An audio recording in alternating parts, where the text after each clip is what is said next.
Assalamualaikum warahmatullahi wabarakatuh. Perkenalkan, nama saya Abdul Rahman dengan NIM 0492 93822. Dengan program studi Sistem Informasi mata kuliah Praktikum Basis Data, tugas 3. Adapun tugas yang sudah diberikan oleh Ibu Tuton dalam mata kuliah Praktikum Basis Data, tugas yang diberikan pertama praktikum transaksi, yang kedua praktikum basis data terdistribusi. Ya, saya akan mengerjakan tugas 3 untuk memenuhi yang pertama-tama saya akan lakukan panel.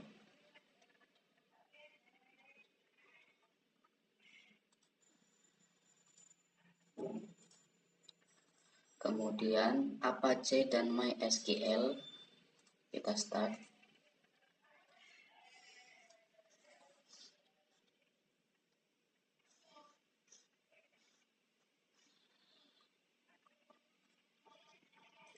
Kemudian kita masuk ke localhost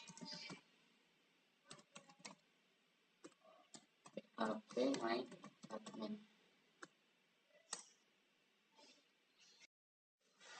Di sini ada basis data rumah sakit dan sudah ada tabel-tabel yang sudah dilakukan pada tugas sebelumnya, dapat kita manfaatkan. Pertama, praktikum transaksi kita buat berkaitan dengan perintah commit.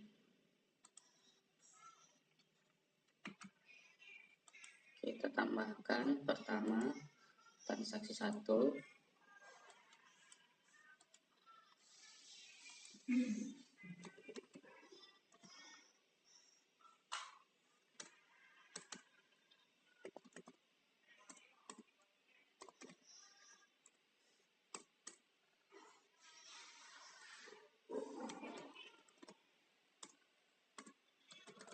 Misalnya kita masukkan data pasien pada tabel pasien,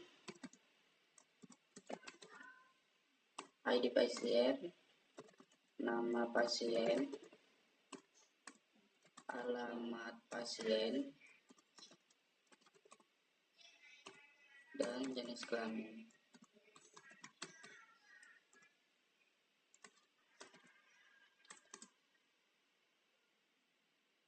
Misalnya dengan nama pasiennya dengan ID pasiennya 4, nama pasiennya RN, kemudian alamatnya,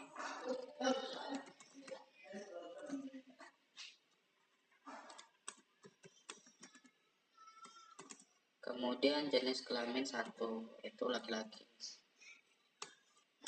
Di sini contoh pertama tidak kita tambahkan perintah commit, langsung di end. Kemudian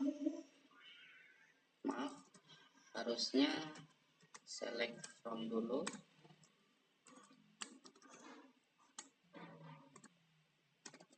pasien, kemudian end. Kita jalankan. Di sini transaksi 1 sudah dilakukan, kemudian kita call.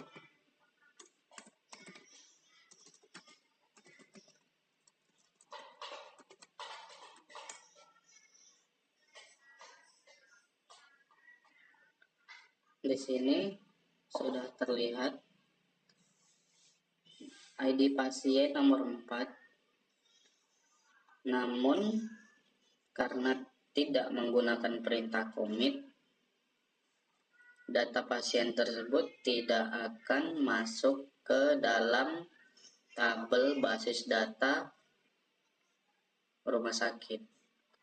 Untuk dapat memasukkan ke dalam basis data, kita harus memodifikasi transaksi 1 dengan menambahkan perintah commit.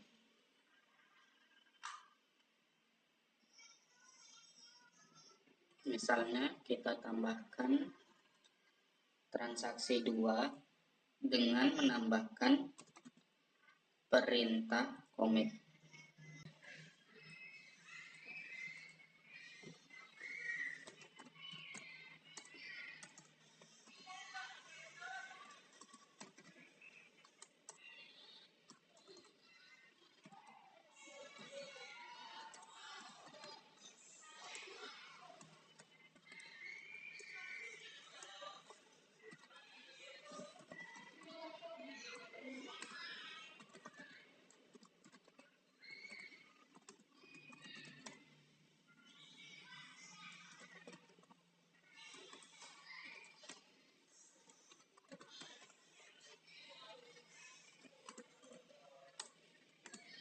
Misalnya ID pasien 5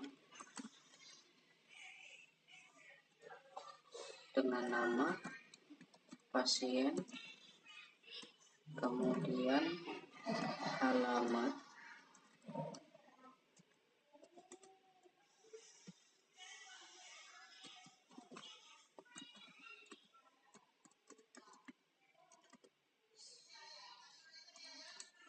kemudian jenis kelamin perempuan. Di sini kita menggunakan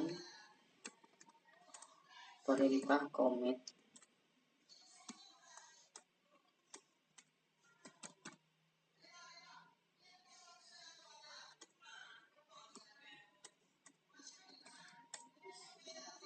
Kemudian klik go.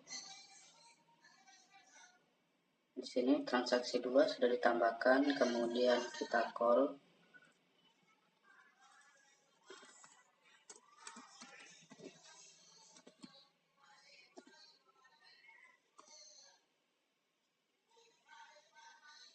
Di sini sudah muncul ID pasien 5. Sekarang coba cek di tabel pasien. Di sini ID pasien nomor 5 sudah masuk karena kita tadi menggunakan perintah commit, sehingga perintah transaksi dapat diselesaikan dengan tersimpan di dalam tabel basis data. Selanjutnya kita akan menjalankan perintah rollback.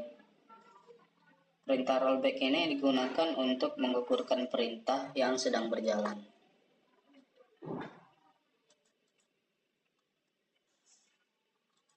Misalkan kita tambahkan transaksi 3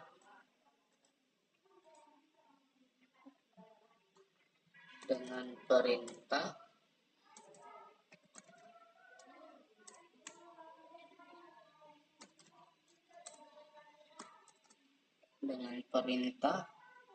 update.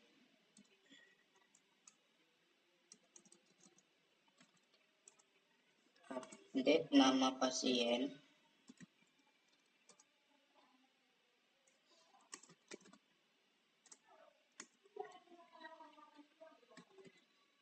nama pasiennya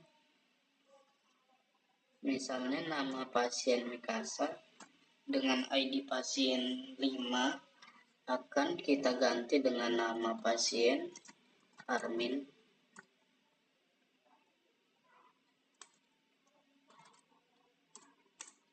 Dengan ID pasiennya 5.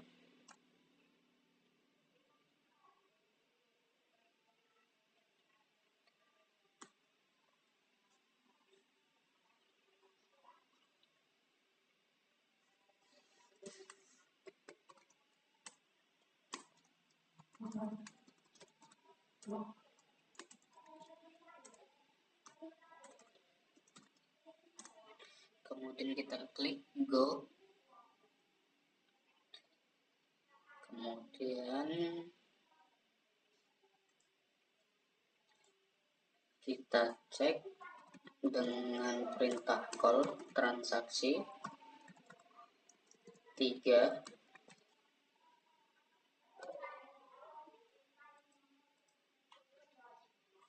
Di sini ID pasien 5 dengan nama Mikasa sudah berhasil kita ganti namanya dengan Armin. Kemudian untuk menggugurkan perintah transaksi 3, kita tambahkan kembali transaksi 4 dengan perintah rollback.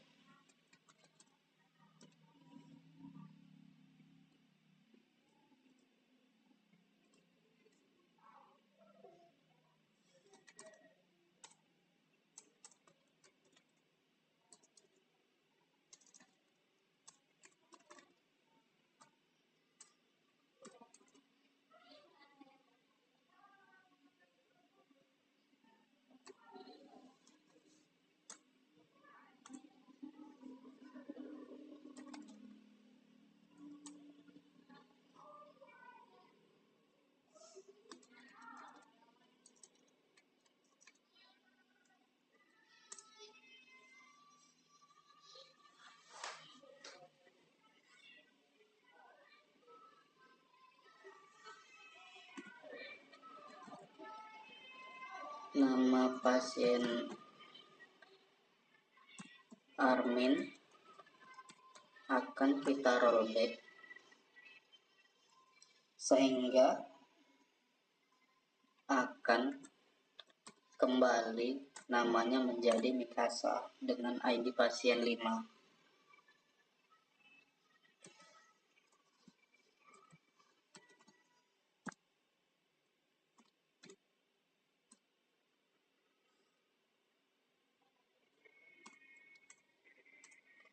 Kita sisihkan di sini perintah rollback, kemudian commit,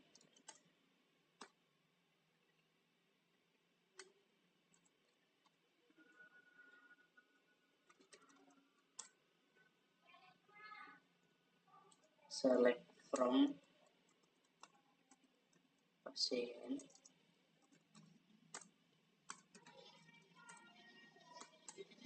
kemudian end, kita klik go. Di sini sudah ditambah transaksi 4. Kita coba cek kembali dengan perintah call transaksi 4. Di sini ID pasien 5 dengan nama Mikasa sudah kembali namanya dengan nama pasien yang semula tadi kita ganti dengan nama Armin. Di sini perintah rollback sudah berhasil kita jalankan. Kita cek pada tabel pasien. Di sini ID pasien 5 tetap dengan nama Mikasa. Selanjutnya kita akan melakukan checkpoint. Checkpoint merupakan suatu titik di mana proses terakhir disimpan. Misalkan ada 3 buah data yang akan dimasukkan ke dalam basis data. Di sini 3 buah data ini akan saya masukkan ke dalam transaksi 5.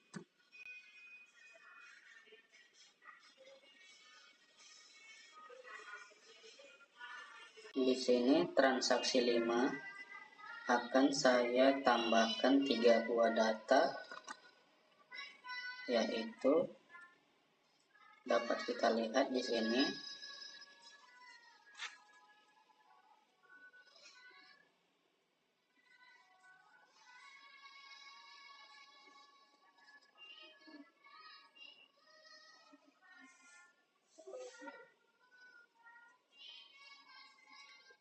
Pada baris ke-6 bisa kita lihat setelah melakukan insert yang pertama, dilakukan save point dengan nama point 1. Kemudian ditambahkan kembali insert pada data yang ketiga. Kita klik go.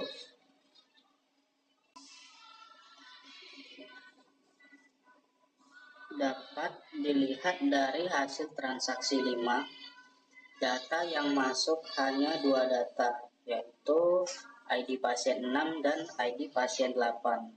Karena ID pasien 7 tidak masuk ke dalam basis karena sudah di rollback pada pembuatan transaksi 5 yang sebelumnya. Kemudian kita cek pada tabel pasien apakah sudah sesuai.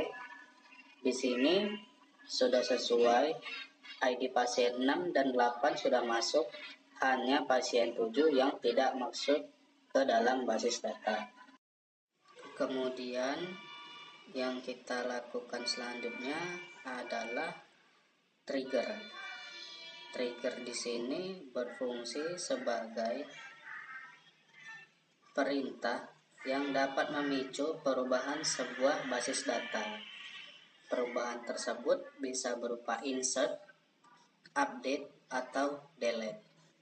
Sebelumnya, mari kita lihat di sini kita harus menambahkan 2 buah tabel, yaitu tabel obat dan tabel transaksi obat.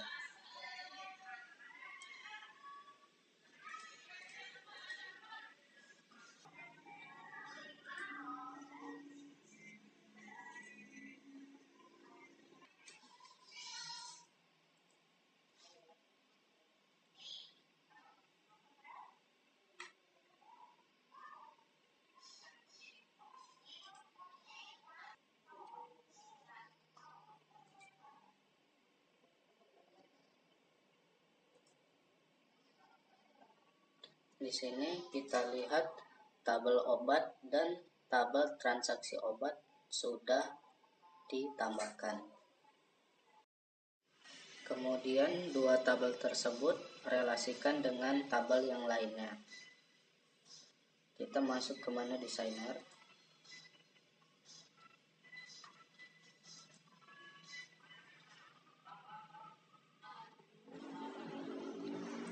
Kemudian kita tambahkan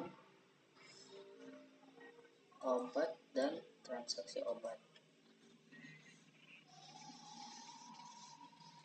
Kita geser.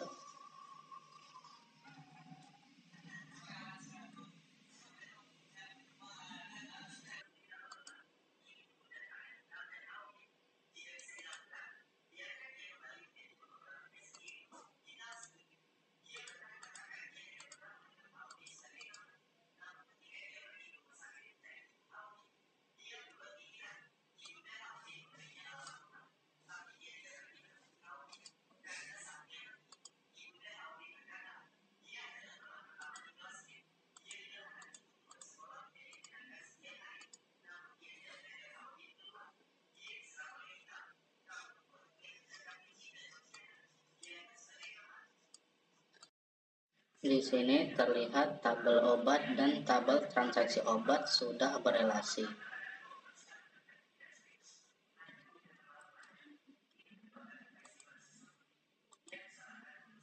Pertama kita tambahkan dulu pada tabel obat.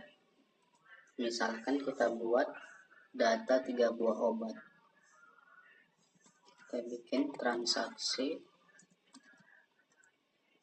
misalnya transaksi 6.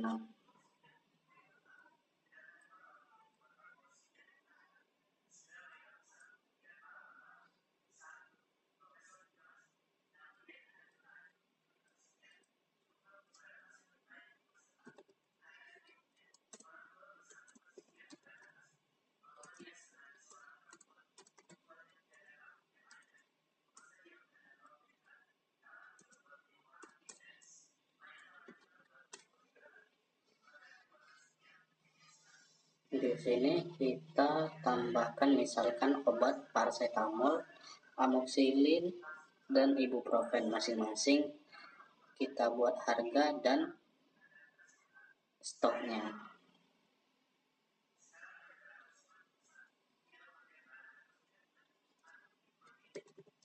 Kemudian kita select from obat.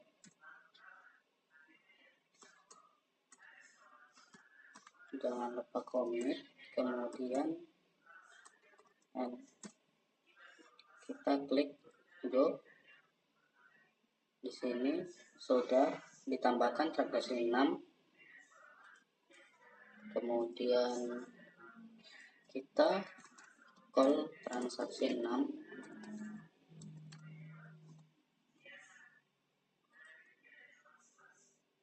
Di sini sudah ditambahkan 3 jenis obat. Kita cek kembali pada tabel obat.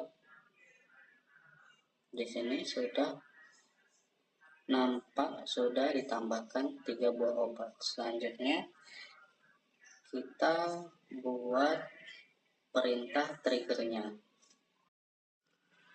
Misalkan sebuah contoh kasus, seorang pasien membeli obat, yaitu obat amoxicillin misalnya, sebanyak 10 buah. Maka ketika tabel transaksi obat pada atribut jumlah yang dimasukkan data, maka secara otomatis stok pada tabel obat akan berkurang. Kemudian kita buat sebuah perintah triggernya.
Oke, perintah triggernya sudah dijalankan.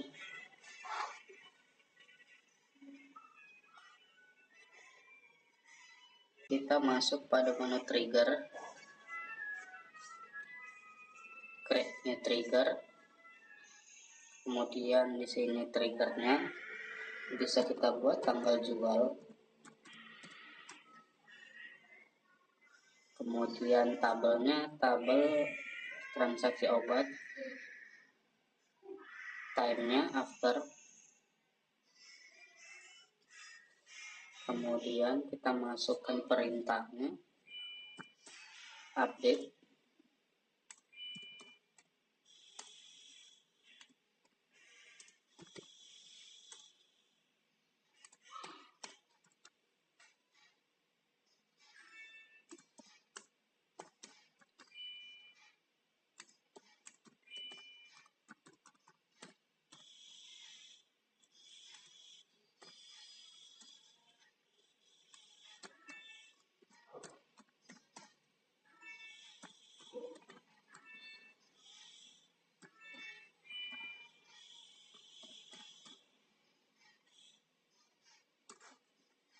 kemudian klik go. Sini sudah terlihat ditambahkan kembali pada tabel obat.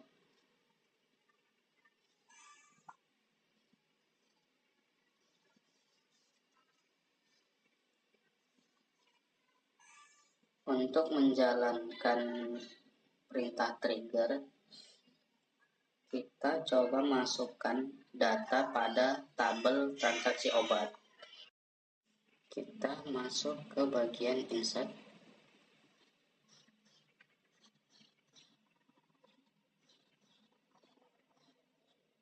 Kemudian pada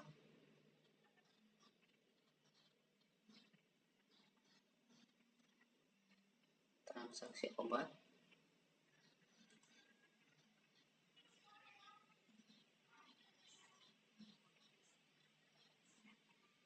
di sini misalnya ID pasiennya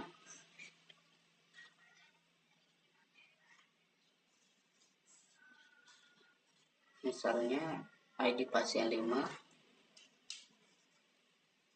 ID obatnya amoxicillin yaitu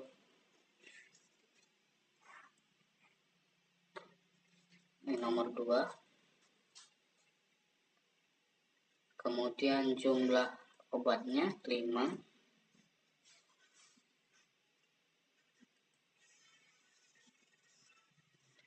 Kemudian harganya di sini kita kosongin saja. Kemudian go.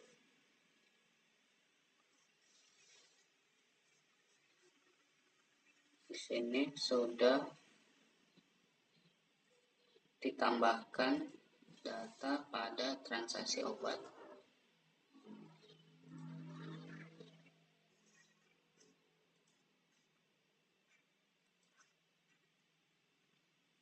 Di sini sudah kelihatan ditambahkan data untuk transaksi obat dengan ID pasien 5. Kemudian kita periksa kembali tabel obat.